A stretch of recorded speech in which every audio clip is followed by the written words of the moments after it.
Words, Poetry, and Beyond presents you Let It Enfold You by Charles Bukowski. Either peace or happiness, let it enfold you. When I was a young man, I felt these things were dumb, unsophisticated. I had bad blood, a twisted mind, a precocious upbringing.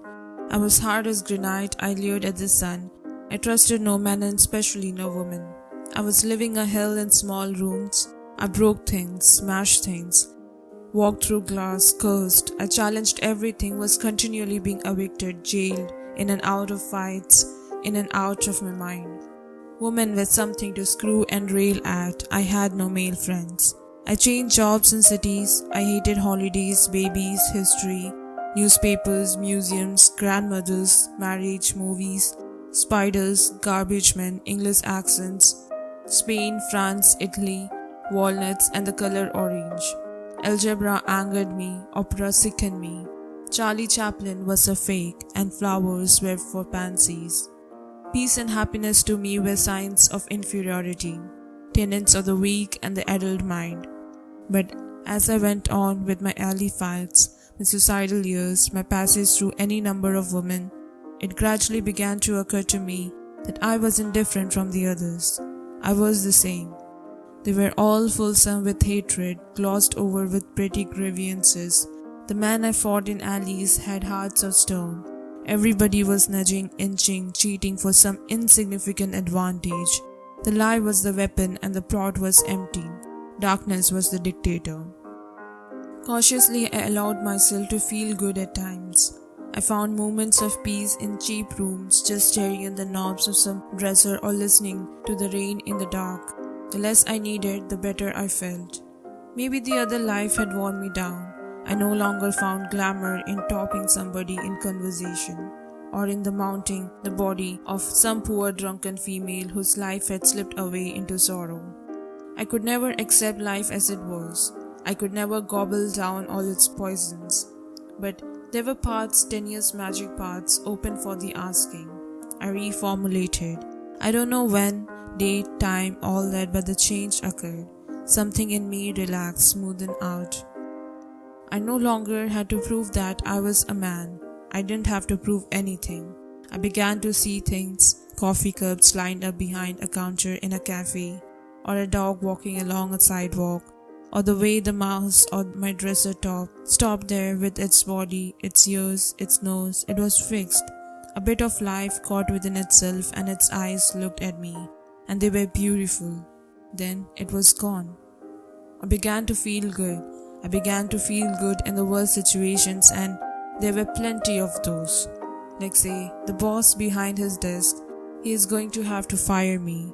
I have missed too many days. He's dressed in a suit, necktie, glasses. He says, I'm going to have to let you go. It's all right, I tell him. He must do what he must do. He has a wife, a house, children, expenses, most probably a girlfriend. I'm sorry for him, he's caught. I walk onto the blazing sunshine. The whole day is mine temporarily anyhow. The whole world is at the throat of the world. Everybody feels angry, shortchanged, cheated. Everybody is despondent, disillusioned. I welcome shots of peace, scattered shots of happiness. I embrace that stuff, like the hottest number, like high heels, breast, singing the works.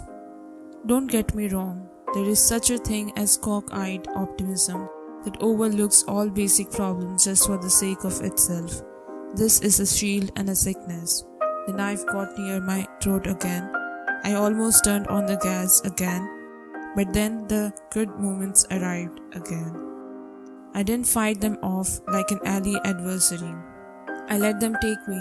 I luxuriated in them. I made them welcome home. I even looked into the mirror once, having thought myself to be ugly.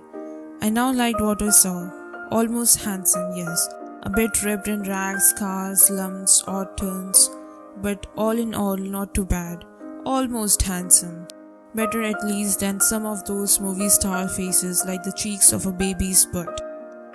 And finally, I discovered real feelings of others, unheralded. Like lately, like this morning as I was leaving for the track, I saw my wife in bed. Just the shape of her head there, forgetting Centuries of the living and the dead and the dying. The pyramids, Mozart dead, but his music still there in the room. Weeds growing, the earth turning, the board waiting for me. I saw the shape of my wife's head. She's so still. I ached for her life, just being there under the covers. I kissed her in the forehead, got away the stairway, got outside, got into my marvelous car, fixed the seat belt, backed out the drive, feeling warm to the fingertips. Down to my foot on the gas pedal, I entered the world once more. Drove down the hill, past the houses full of empty of people. I saw the mailman, honked. He waved back at me.